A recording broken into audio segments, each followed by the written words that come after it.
आज हम बात करेंगे किसके students, barter system of exchange, जिसको मैंने आपसे कहा था कि इसको क्या बोलते हैं, इसको बोलते हैं C2C इकोनॉमी।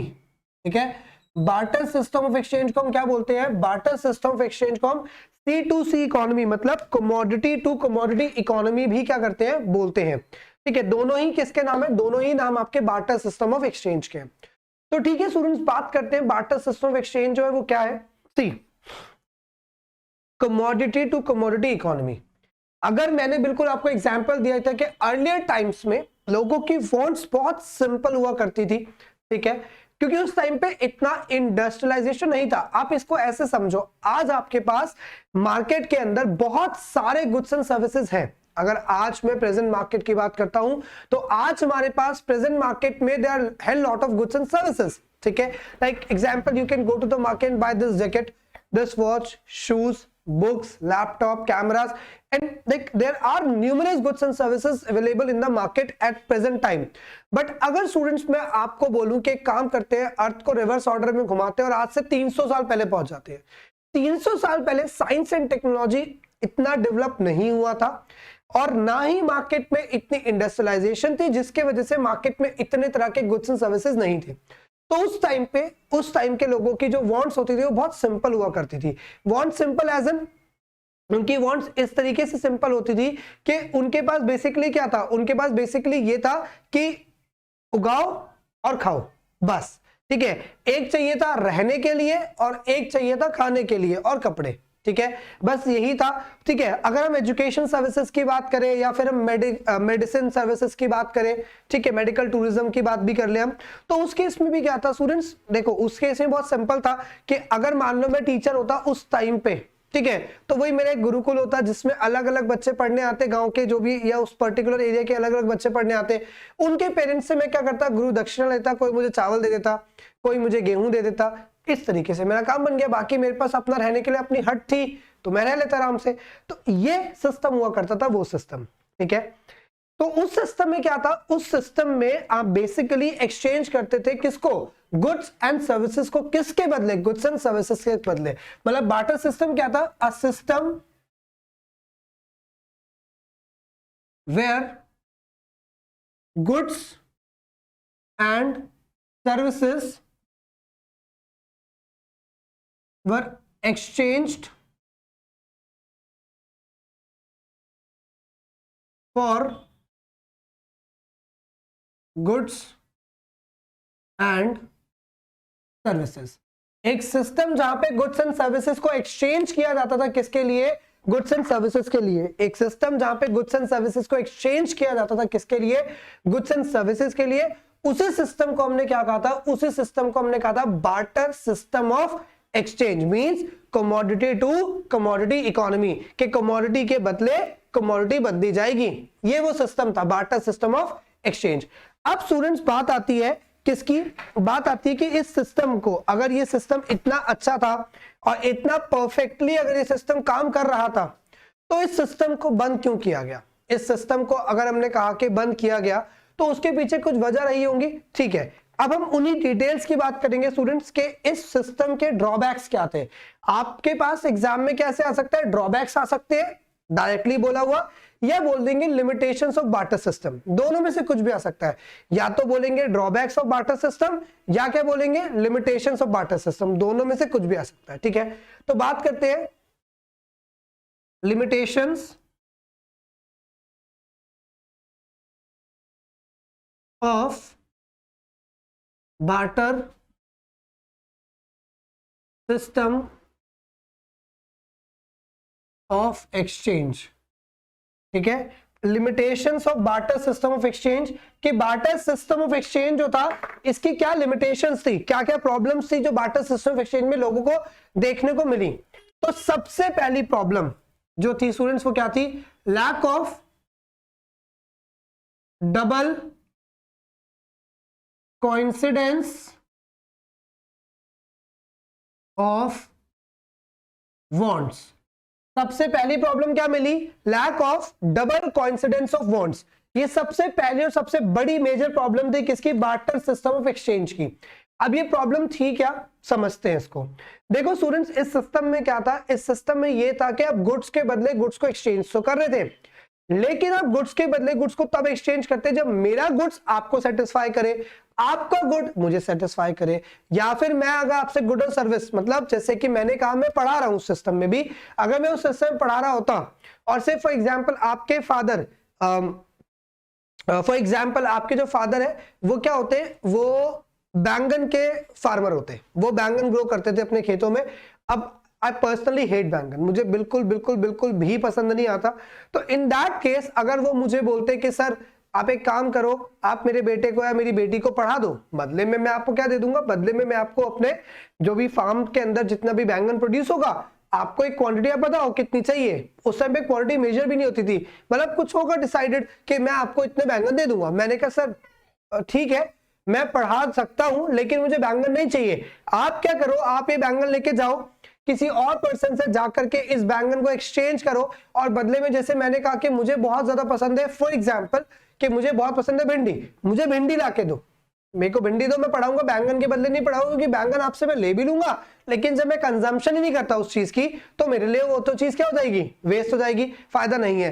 तो स्टूडेंट्स ये इस सिस्टम की प्रॉब्लम थी, lack of double coincidence of wants, कि यहाँ पे आपको सबसे बड़ी जो समस्या देखने को मिलती थी वो ये थी कि मेरा गुड आपको सेटिस्फाई नहीं कर रहा, आपका गुड मुझे सेटिस्फाई नहीं कर रहा। जब एक दोनों का एक म्यूचुअली एक दूसरे को सेटिस्फाई नहीं कर रहा तो इस सिस्टम के अंदर प्रॉब्लम्स आनी शुरू हो गई, जिसकी वजह से अननेसेसरली ट्रांजैक्शन कॉस्ट बहुत हाई हो गई थी इस सिस्टम के अंदर। ठीक है, ट्रांजैक्शन कॉस्ट कैसे आई होगी, उस टाइम पे अब आप होगे सर कॉस्ट रुपी मनी तो था नहीं, बिल्कुल नहीं था, लेकिन जो फिजिकल एफर्ट्स थे वो तो बेमतलब के बढ़ गए ना, क्योंकि पहले आप अपने सामान को लेकर के पूरी मार्केट में ऑल अराउंड घूमोगे और उन प्रोस्पेक्टिव पर्सन को ढूंढोगे जो एक टाइम पे आपका बायर भी बन सके और एक टाइम पे आपके लिए सेलर का काम भी कर सके। ये दोनों एक ही पर्सन परफॉर्म करना चाहिए, तब आपकी सेटलमेंट बैठेगी। तो ट्रांजैक्शन कॉस्ट बढ़ गई, घूमते रहो घूमते रहो घूमते रहो। तो ये तो सबसे बड़ी और सबसे मेजर प्रॉब्लम थी बार्टर सिस्टम ऑफ एक्सचेंज की, which was lack of double coincidence of wants. ठीक है, ये समझ में आ गया। आगे स्टूडेंट्स हमें क्या दे रखा है, आगे में दे रखा है lack of standard of deferred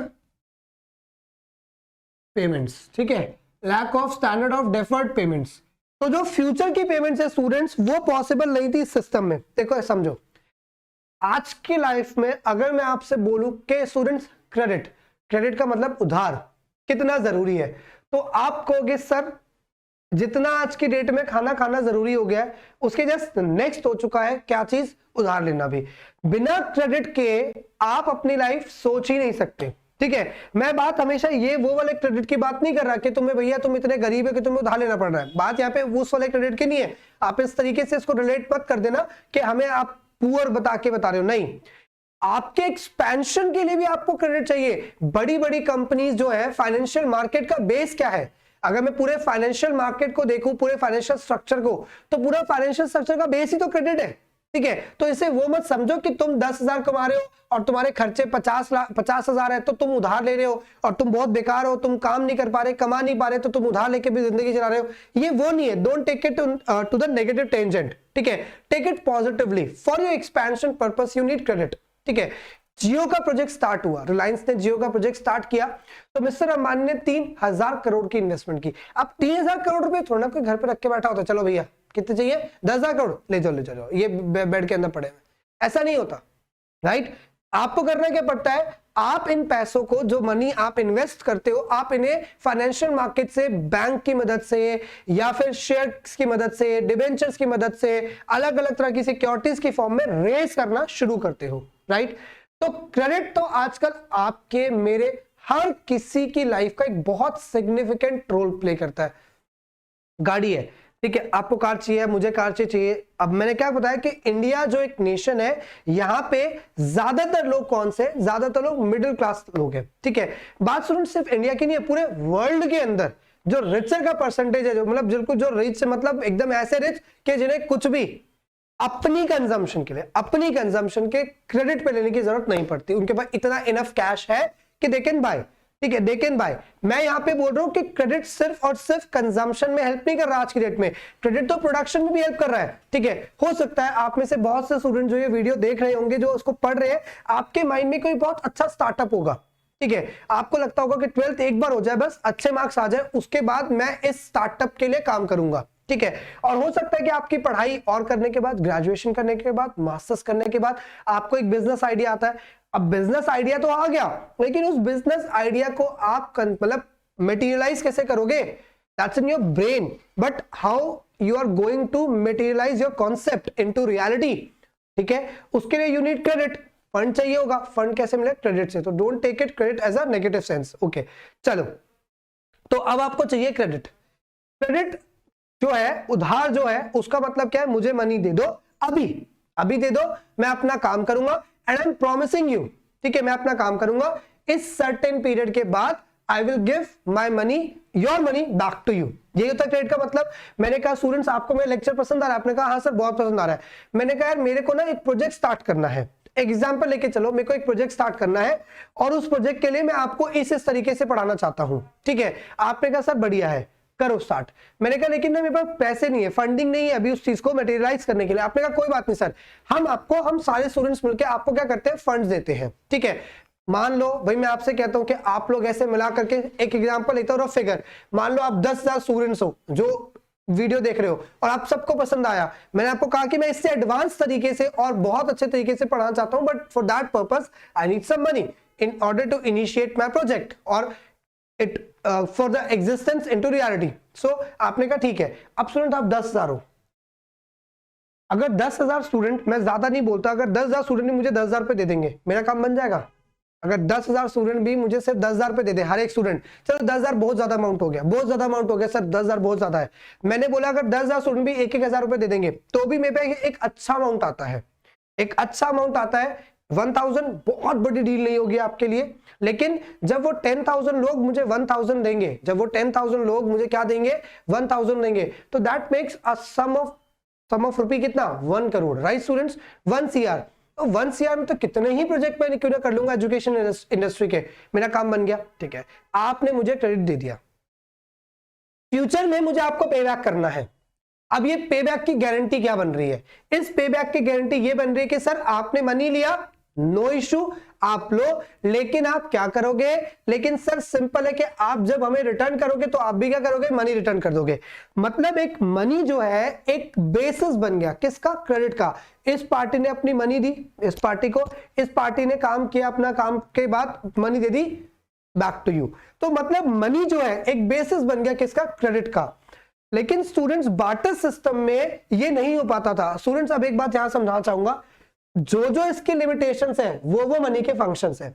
जो इस बार्टर सिस्टम में जो आपके कमोडिटी टू कमोडिटी जो इकोनॉमी थी, उसकी जो लिमिटेशंस थी, आज जो मॉडर्न हम करेंसी देखते हैं वो करेंसी जो है इसके फंक्शंस है, सारे के सारे फंक्शंस, इसकी लिमिटेशंस को उसके फंक्शंस बना दिया गया, क्योंकि ये प्रॉब्लम थी, इनको दूर करना था। तो जब हमने मनी को इवॉल्व किया, मतलब मनी को किस फॉर्म में?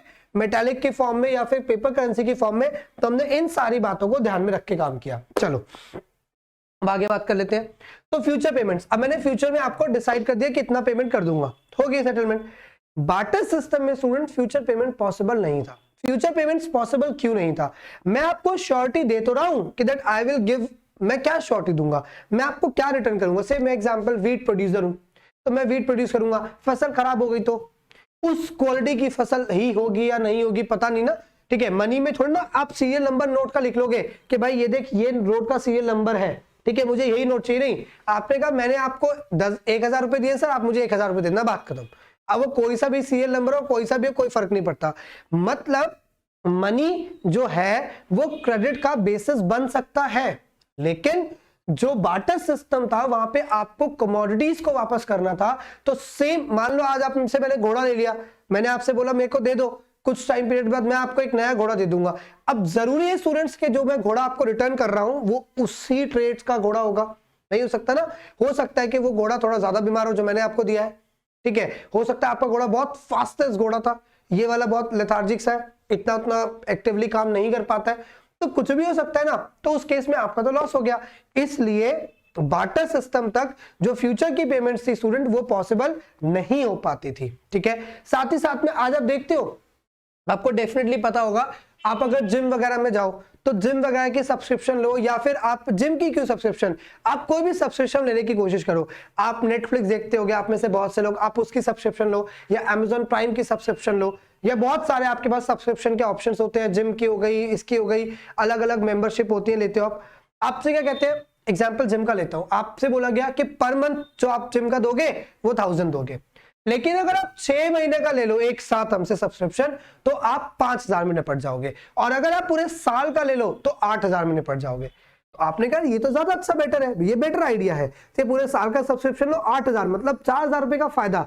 आपको लगता है कि यार ये तो 4000 रुपए का क्या हो रहा है, आपको फायदा हो रहा है, ऑफकोर्स, ठीक है, मतलब सामने वाला जो ऑनर है उसको 4000 रुपए का नुकसान हुआ। लेकिन स्टूडेंट्स ऐसा नहीं होता, कोई भी बिजनेस करने वाला इंसान कभी भी बेवकूफ नहीं होता, वो डील्स को बनाते वक्त बहुत आराम से अच्छे से सोचता है।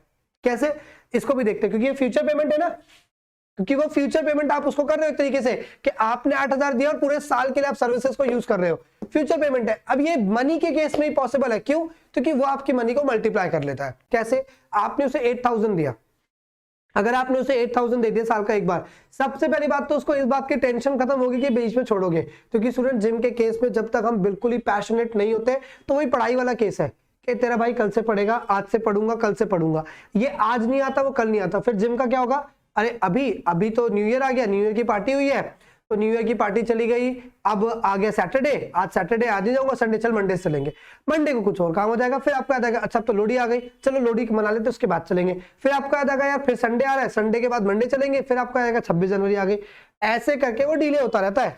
ठीक है ना, तो उनको पता है कि अगर मैं इससे एक ही बार में अमाउंट ले लूं, ठीक है, तो एक तो 8000 रुपए मुझे पूरे आ गए, जिसकी कोई टेंशन नहीं। अगर इसको मैं एक एक मंथ के हिसाब से रखूंगा तो हो सकता है 2 महीने बाद ही करके छोड़ दे, तो ये जो एक्स्ट्रा 6000 आ रहे हैं वो नहीं आ पाएंगे, पहली चीज।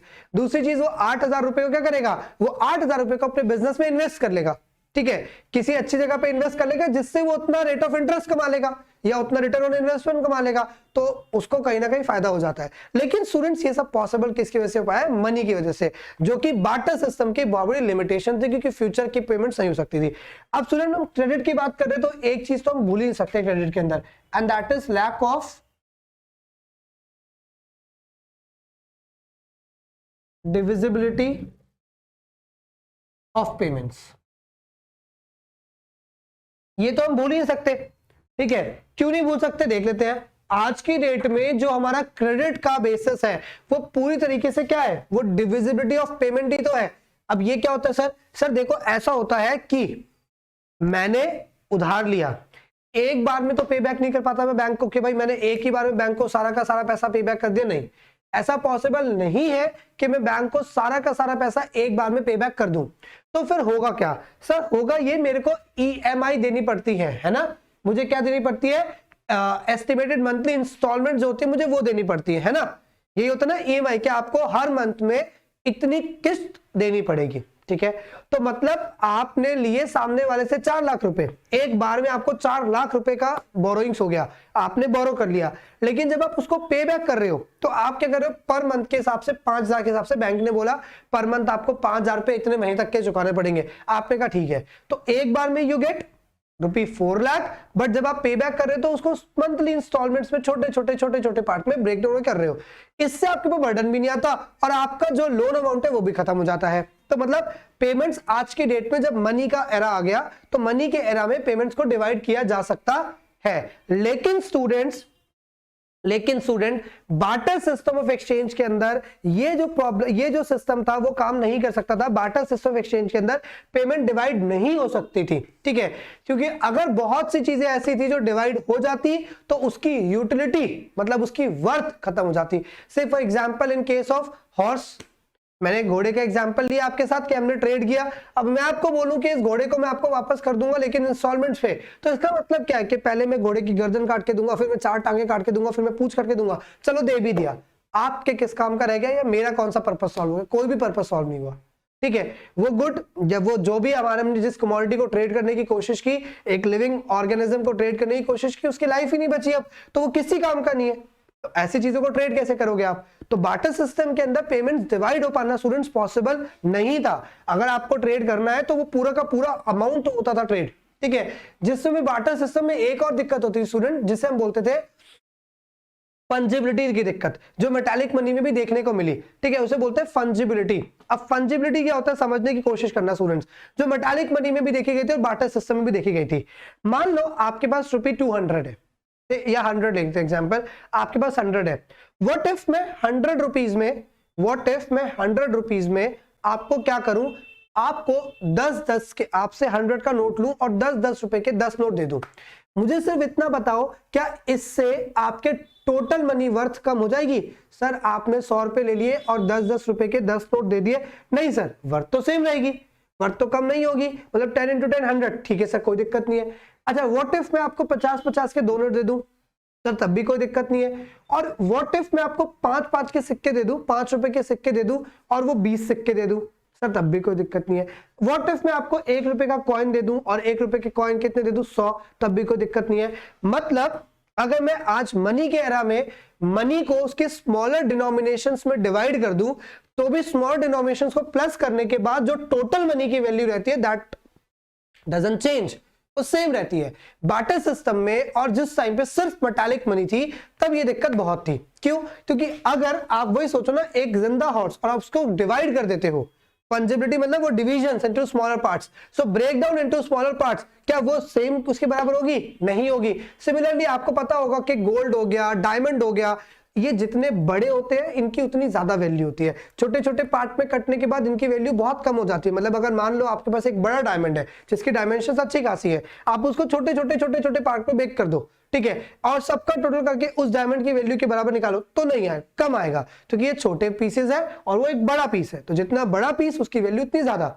लेकिन मनी के केस में ऐसा नहीं है। तो ये डिविजिबिलिटी फंजिबिलिटी वाला कॉन्सेप्ट है, ठीक है, कि पेमेंट की डिविजिबिलिटी करने के बाद एक तो पेमेंट का डिविजिबिलिटी होना पॉसिबल नहीं था, क्योंकि आप किस चीज को डिवाइड करने जा रहे हो, और अगर डिवाइड कर भी दिया तो वो टोटल के बराबर आज के डेट के हिसाब से नहीं आता। तो ये बहुत प्रॉब्लम होती थी इस सिस्टम के अंदर। तो ये 3 प्रॉब्लम्स हो गई। अब देखो फिर तो हमारे पास lack of common measure of value, lack of common measure of value. Barter system के अंदर स्टूडेंट्स एक और प्रॉब्लम थी कि कॉमन मेजरमेंट नहीं था। बार्टर सिस्टम में क्या प्रॉब्लम थी? बार्टर सिस्टम की प्रॉब्लम थी कि यहाँ पे कॉमन मेजरमेंट नहीं था। कॉमन मेजरमेंट से मतलब क्या है? जैसे आज आप मार्केट में जाते हो किसी भी कमोडिटी को, किसी भी चीज को बाय करने के लिए, तो स्टूडेंट्स क्या होता है? होता ये है कि प्राइस पर यूनिट नाम की एक चीज है, एक कॉन्सेप्ट है जो थ्रू आउट द ग्लोब काम करता है, ठीक है। आप कुछ भी लेने जाओगे, ठीक है, हर चीज का होगा price per unit, like price पर केजी, प्राइस पर लीटर, प्राइस पर मीटर, है ना, हर चीज का एक है ना कि प्राइस पर ये पर वो। तो उसके अकॉर्डिंगली क्या होता है? उसके अकॉर्डिंगली आप उनको मनी देते हो और इन रिटर्न टू दैट वो गुड या फिर वो सर्विस लेते हो। जैसे आप ट्यूशन की बात करो, डॉक्टर की बात करो, तो वो क्या कहता है? पर सिटिंग चार्जेस। भाई डॉक्टर ये कहेगा पर सिटिंग चार्जेस। अब आपको कंसल्टेशन चार्ज आपका 15 मिनट का लग रहा है या फिर आपका 1 घंटे का चला गया कंसल्टेशन, वो आपके ऊपर डिपेंड करता है। वो डिपेंड करता है कि वो कैसा आपको कंसल्ट करे, लेकिन उन्होंने बोला हुआ है कि पर कंसल्टेशन चार्जेस हम इतने लेंगे। आप ट्यूशंस लेते हो, होम ट्यूशन लेते हो कई बारी, तो बहुत सारे होम ट्यूशन के केसेस में पर आवर की फीस देते हो आप कि पर आवर हम इतने पैसे देंगे, राइट। तो students lack of common measure of value का मतलब क्या है? यहां पे जो वैल्यू है, ठीक है, यहां पे जो वैल्यू है आज मनी के एरा में, वो पॉसिबल है कि प्राइस पर यूनिट समथिंग है जिसपे मैं मेजर कर सकता हूं। But in the case of what? In the case of barter system, ठीक है, ऐसी कोई वैल्यू थी ही नहीं। There was nothing like price per unit, क्योंकि उस टाइम पे कोई यूनिट थी ही नहीं। केजी, मीटर, लीटर, ऐसे कोई कॉन्सेप्ट थे ही नहीं। तो मतलब ट्रेड हो रहा है। से फॉर एग्जांपल आपसे मैंने अपना हॉर्स ट्रेड किया या आपका हॉर्स लिया, और मैं आपको ये बोलूंगा कि इस हॉर्स के बदले में आपको इकोनॉमिक्स पढ़ा दूंगा, ओके है, लेकिन कितने कब तक पढ़ाऊंगा? क्या बचपन से लेकर के ग्रेजुएशन तक, मास्टर्स तक सारी इकोनॉमिक्स पढ़ा दूंगा? ठीक है, मतलब अब आप सोचोगे सर उस टाइम पे एजुकेशन इतनी ज्यादा तो थी नहीं वास्ट, चलो एजुकेशन हटा दो, मैं मान लो टमाटर उगाता हूं और आपके पास घोड़े हैं, ठीक है, कितने टमाटर दो जो आपके घोड़े के बराबर पहुंच जाए? वही कोई मेजरमेंट ही नहीं हो सकती थी। सिर्फ एग्जांपल आप किसी चाय के स्टॉल पे गए चाय पीने के लिए, अब आप सोने की व्यापारी हो, आपका सोना है, आप चाय के स्टॉल पे चले गए चाय पीने के लिए, तो कितना सोना एक्सचेंज करोगे उससे चाय के लिए? तो ये सारी दिक्कतें थी स्टूडेंट्स, उस टाइम पे कॉमन मेजरमेंट ऑफ वैल्यू कोई भी नहीं था। ठीक है, तो ये एक और दिक्कत आ गई बार्टर सिस्टम ऑफ एक्सचेंज की। चलो आगे देखते हैं। तो lack of common measure of value के बाद हमारे पास क्या है, lack of store of value, lack of store of value. Now what do we mean by lack of store of value? Students, lack of store of value का मतलब क्या होता है कि बार्टर सिस्टम में मनी को स्टोर करना बड़ा मुश्किल था। ठीक है, मतलब जो कमोडिटीज थी उनको स्टोर करना बहुत मुश्किल था। जैसे फॉर एग्जांपल मान लो मैंने कहा ना, मैं क्या हूं, मैं एक टमाटो का व्यापारी हूं या फिर मैं टमाटो का फार्मर हूं। आप एक मिल्कमैन हो, आप मिल्क कलेक्ट करते हो। मैंने क्या किया, मैंने आपसे टमाटर एक्सचेंज कर लिए, बदले में आपसे मिल्क ले लिया। स्टूडेंट ध्यान देना, ये दोनों ही पेरिशेबल आइटम है। टमाटर भी 1-2 दिन से ज्यादा आप स्टोर नहीं कर सकते, दूध को भी आप 1-2 दिन से ज्यादा स्टोर नहीं कर सकते, वो इवेंचुअली क्या होगा, फट जाएगा। ठीक है, टमाटर क्या हो जाएंगे, सड़ जाएंगे। मान लो आपने भी ट्रेड कर लिया, मैंने भी ट्रेड कर लिया और सोचा चलो यार अभी तो, मैंने कहा यार अभी कोई सब्जी, मतलब मैंने ऐसा सोचा कि यार अभी तो कोई ऐसा यूसेज नहीं है कि दूध का, मैंने कहा रख देता हूँ। सिमिलरली आपने मुझसे टमाटर लेके सोचा कि यार अभी तो कोई ऐसा सब्जी बनानी है जिसमें टमाटर चाहिए, चलो रख दो, आपने भी रख दिया, खराब हो गया। मतलब हमारे बीच की ट्रांजैक्शन तो हुई, लेकिन उस ट्रांजैक्शन का अल्टीमेट बेनिफिट ना आपको मिल पाया ना मुझे मिल पाया, क्योंकि जब हमने उस पर्टिकुलर चीज को स्टोर करने की कोशिश की तो उस केस में हुआ क्या स्टूडेंट, जैसे ही हमने उस चीज को स्टोर करने की कोशिश की उसकी वैल्यू क्या हो गई, खराब। तो मतलब, और पहले तो वैसे भी ज्यादातर क्या थे, एग्रीकल्चर आइटम्स थे, तो मोस्टली एग्रीकल्चर आइटम्स क्या होते हैं स्टूडेंट, पेरिशेबल। तो अगर आप आइटम का ट्रेड कर भी लोगे, अगर आप आइटम का ट्रेड कर भी लोगे तो भी सेटिस्फैक्शन तो नहीं हो पाएगी ना, क्योंकि स्टोर कैसे करोगे उसको आप। तो बार्टर सिस्टम में ये प्रॉब्लम थी कि स्टोर नहीं कर सकते थे। अब स्टूडेंट यहाँ पे ना इसको एक तरीके से समझो, स्टोर करने का मतलब क्या होता है, थोड़ा इकोनॉमिक कॉन्टेक्स्ट समझते हैं। ये तो आपने समझ लिया एक लेमैन का पॉइंट ऑफ व्यू के स्टोर करोगे, पेरिशेबल है, खराब हो जाएगा। स्टोर करने का थोड़ा इकोनॉमिक कॉन्टेक्स्ट क्या है, मैं अभी बार्टर सिस्टम के रेफरेंस में नहीं बात कर रहा, मैं जस्ट बात कर रहा हूं कि स्टोरेज ऑफ मनी अगर आपसे बोला गया हो तो इसका मतलब क्या, आप बोलोगे sir storage of money, money को स्टोर कर सकते हैं, मनी को रख सकते हैं, बाद में यूज कर लेंगे। ठीक है, मतलब क्या है, say for example your parents are earning, say parents are earning rupee 1 lakh per month, वो 1 लाख रुपए पर मंथ अर्न करते हैं। कितने अर्न करते हैं, 1 लाख रुपए पर मंथ अर्न करते हैं। लेकिन वो क्या करते हैं, वो अपनी इनकम में से सिर्फ 60,000, ठीक है, दे स्पेंड ओनली 60,000 में वो अपने सारे कंजम्पशन एक्सपेंडिचर निपटा लेते हैं, बाकी 40,000, रेस्ट 40,000, ठीक है, दे ट्राई टू सेव। वो क्या करते हैं, उस 40,000 को सेव करने की कोशिश करते हैं। अब मेरी बात समझना, सेव करने का मतलब क्या है, उनकी परचेजिंग पावर कितने की है, 1 लाख रुपए की, अर्न कितना करते हैं पर मंथ, 1 लाख रुपए, तो उनकी परचेजिंग पावर कितने की हो गई, 1 लाख रुपए की। उनकी परचेजिंग पावर कितने की स्टूडेंट्स, 1 लाख रुपए की। ठीक है, परचेजिंग पावर कितने की है सर, परचेजिंग पावर है 1 लाख रुपए की।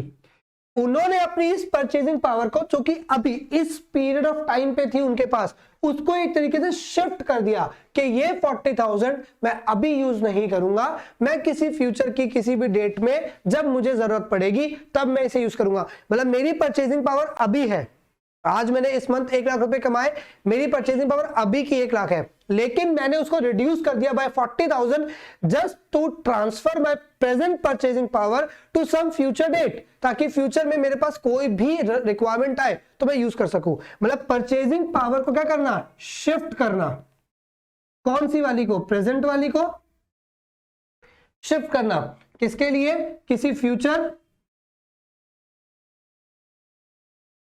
डेट के लिए। So that is the economic context of lack of store of value, that is the economic context of lack of store of value।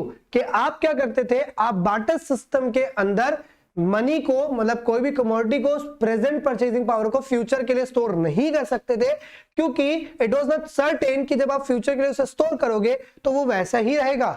ठीक है, वो हो सकता है कि क्या हो जाए, खराब हो जाए। तो इसलिए हमने पढ़ा कि बार्टर सिस्टम में क्या था, स्टोरेज की दिक्कत थी, बार्टर सिस्टम में हम स्टोर नहीं कर सकते थे।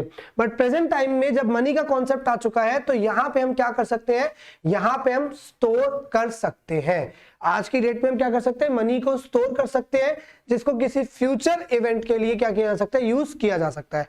तो स्टूडेंट्स, ये हमारे पास क्या हो गई, ये हमारे पास क्या हो गई, कुछ लिमिटेशंस हो गई हमारे बार्टर सिस्टम ऑफ एक्सचेंज की, राइट। ये हमारे पास क्या हो गई, कुछ लिमिटेशंस हो गई बार्टर सिस्टम ऑफ एक्सचेंज की। आई होप आपको सारे पॉइंट्स क्लियर हो गए होंगे, ठीक है।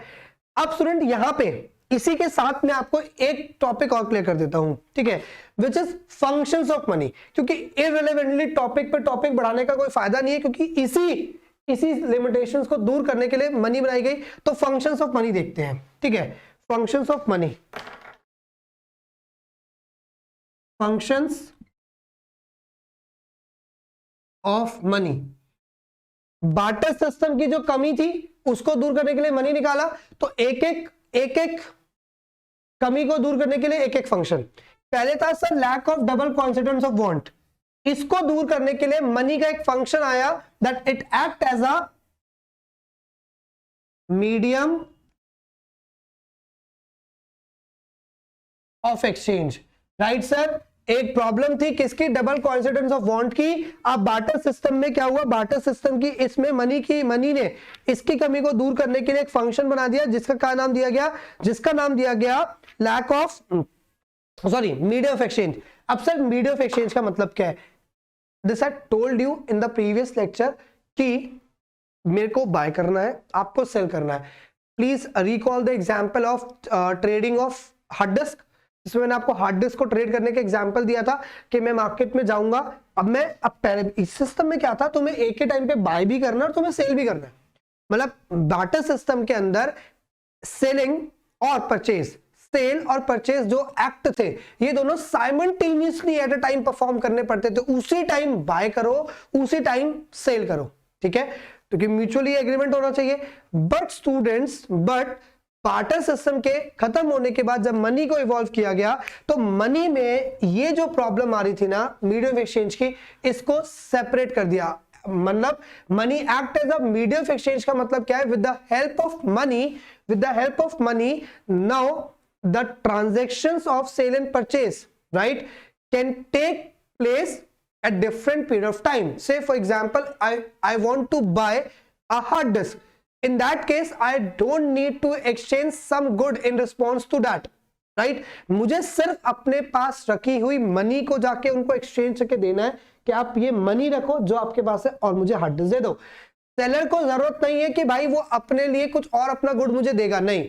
मनी एक कॉमन क्या बन गया, मनी एक कॉमन मीडियम बन गया जिसके बेसिस पे बाय के टाइम पे तुम सिर्फ बाय कर रहे हो, जिसके बेसिस पे सेल के टाइम पे तुम सेल कर रहे हो। मतलब मनी क्या कर रहा है, मनी एक मीडियम ऑफ एक्सचेंज का काम कर रहा है, ठीक है। तो सबसे पहला फंक्शन, जो सबसे पहली लिमिटेशन थी उसको अवॉइड करने के लिए सबसे पहला फंक्शन क्या बन गया मनी का, मीडियम ऑफ एक्सचेंज का, ठीक है स्टूडेंट्स।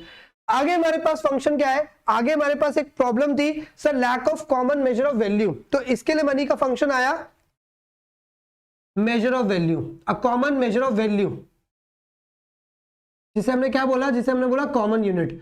मनी में ये कॉन्सेप्ट इवॉल्व कर दिया गया कि सर जो आपके पास आपको दिख रहा है, जो आपके साथ दिक्कत आ रही है कि कॉमन मेजरमेंट नहीं है, मनी के इवॉल्व होते ही ये प्रॉब्लम भी दूर हो गई। क्योंकि अब मनी के आने के बाद हर चीज किस में आ गई, हर चीज आ गई प्राइस पर यूनिट के टर्म में।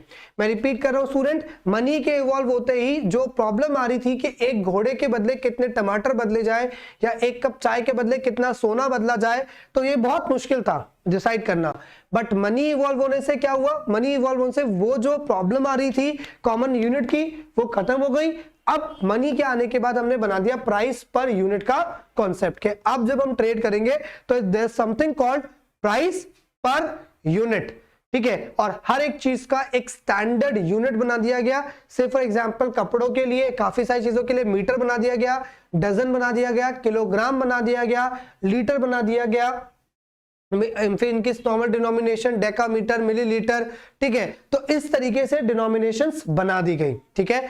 तो पहली लिमिटेशन क्या थी, lack of double consistence of want, उसको दूर करने के लिए मीडियम ऑफ एक्सचेंज का काम करने लग गया मनी, ठीक है। Common medium of exchange, lack of common measure of value था, इसको दूर करने के लिए स्टूडेंट्स क्या कर दिया गया, इसको दूर करने के लिए सर बना दिया गया मेजर ऑफ वैल्यू, जिसमें हमने कोई common unit they the money की कि जिसको हम क्या करेंगे प्राइस पर यूनिट के हिसाब से डिफाइन करेंगे। Now students kindly note one thing, ये दोनों फंक्शन जो है मनी के, इनको मनी का प्राइमरी फंक्शन कहा जाता है। ठीक है, ये जो दोनों फंक्शंस है स्टूडेंट्स मनी के, इसे मनी का प्राइमरी फंक्शन कहा जाता है। सर प्राइमरी का मतलब क्या है? प्राइमरी का मतलब होता है सबसे मेन, सबसे ज्यादा मेन। जैसे एग्जांपल देता हूं मैं आपको, एग्जांपल मान लो, फॉर एग्जांपल आप रेगुलरली जिम जाते हो। ठीक है, जब आप एक रेगुलरली जिम जाओगे तो उससे आपको एक अच्छी बॉडी तो मिलेगी, ऑफ कोर्स ये बात है, आपकी फिटनेस बहुत अच्छी रहेगी। ठीक है, ये तो प्राइमरी काम होता है जिम जाने का, है ना। जब हम जिम जाते हैं तो हमारा प्राइमरी काम क्या होता है? आपका, मेरा, कोई भी जिम जाता है तो उसको चाहिए होता है कि मुझे एक अच्छी बॉडी चाहिए, मतलब अच्छी बॉडी एज इन मेरा बॉडी शेप बिल्कुल सही होना चाहिए। ठीक है, इसके लिए मनी जाते हैं। ये तो प्राइमरी एक फोकस हो गया, प्राइमरी ऑब्जेक्टिव हो गया आपके मनी जाने का, या सॉरी जिम जाने का, जिम जाने का। लेकिन उससे क्या आपको कोई और बेनिफिट नहीं होगा? उससे बेनिफिट होगा, आपका एंड्योरेंस बढ़ेगा, राइट। आप जब वेट लिफ्टिंग करते हो तो आपका एंड्योरेंस बढ़ता है ना। साथ ही साथ में आपका स्टेमिना बढ़ेगा, आप लगातार रैप्स ज्यादा मार रहे हो, जब रिपीटिशंस आप ज्यादा करोगे तो आपका स्टेमिना बढ़ेगा। तो मतलब, ठीक है, मतलब जिम जाने से प्राइमरी जो फंक्शन हुआ वो क्या हुआ? प्राइमरी फंक्शन हुआ that you will get a good body, आपको एक बहुत बढ़िया शेप की बॉडी मिल सकती है। ठीक है, एंड कुछ मतलब सेकेंडरी फंक्शन भी होंगे कि भाई ये कर रहा हूं तो साथ में कुछ और भी होंगे। तो वैसे ही मनी के प्राइमरी फंक्शन क्या हो गए कि भाई सबसे पहले जो मनी है वो ये दो काम तो करती है कि एक तो सारे के सारे बाइंग एंड सेलिंग का काम इजीली हो जाता है, और दूसरा कॉमन मेजर ऑफ वैल्यू जो है उसके तौर पे यूज की जाती है। इसके बाद क्या है? इसके बाद है सेकेंडरी फंक्शन। तो सर सेकेंडरी फंक्शन कौन से है? सर ये रहा, lack of standard deferred payment. Sir अगर मैं सिर्फ स्टैंडर्ड डिफर्ड पेमेंट बोल दूं तो ये क्या है? ये मनी का सेकेंडरी फंक्शन। कैसे? मनी के केस में समझाया ना कि फ्यूचर पेमेंट पॉसिबल है। जिम का एग्जांपल है, जिम ही ले लेते हैं कि सर मैं आपको पे कर दूंगा या मैं आपको एडवांस में पे कर देता हूं। आपके घर पे रेनोवेशन का काम था, रेनोवेशन के लिए जिसको बुलाया वो कहेगा बाबूजी थोड़ा एडवांस दे दो, 10,000 रुपया खर्चा है, 5,000 दे दो। अब मैं तुम्हें 5,000 नहीं दूंगा, अभी 2-3,000 पे 3,000 पे ले, बाकी 1-2 दिन काम करेगा, बाकी वो ले लियो, फिर काम खत्म होगा तो पूरा देना ही है। तो फ्यूचर पेमेंट जो है उनका बेसिस बन गया मनी। तो मतलब फ्यूचर की जो पेमेंट्स है स्टूडेंट्स, वो किसकी वजह से पॉसिबल हो पाई? वो मनी की वजह से पॉसिबल हो पाई। ठीक है, lack of divisibility of payment, इसका मैंने आपको समझा दिया। मनी की वजह से ईएमआई फैसिलिटीज अवेल हो पा रही है आपको। क्या हो पा रहा है मनी की वजह से? ईएमआई क्या आप पे कर सकते हो, आप पेमेंट्स को डिवाइड करके दे सकते हो। ठीक है, ये भी हो गया। फिर हमने पढ़ा था स्टोर ऑफ वैल्यू, तो lack of store of value, money के केस में it will be store of value. तो सर ये जो तीन फंक्शंस है हमारे पास, ये अगर मैं इसको ऐड कर दूं तो मुझे क्या मिलेगा? सर मुझे मिलेगा secondary functions.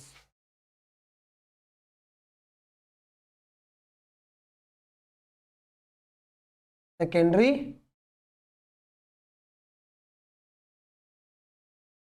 Functions, right students. अगर मैं इन दोनों को ऐड कर दूंगा तो मुझे क्या मिल जाएगा? Secondary functions of money.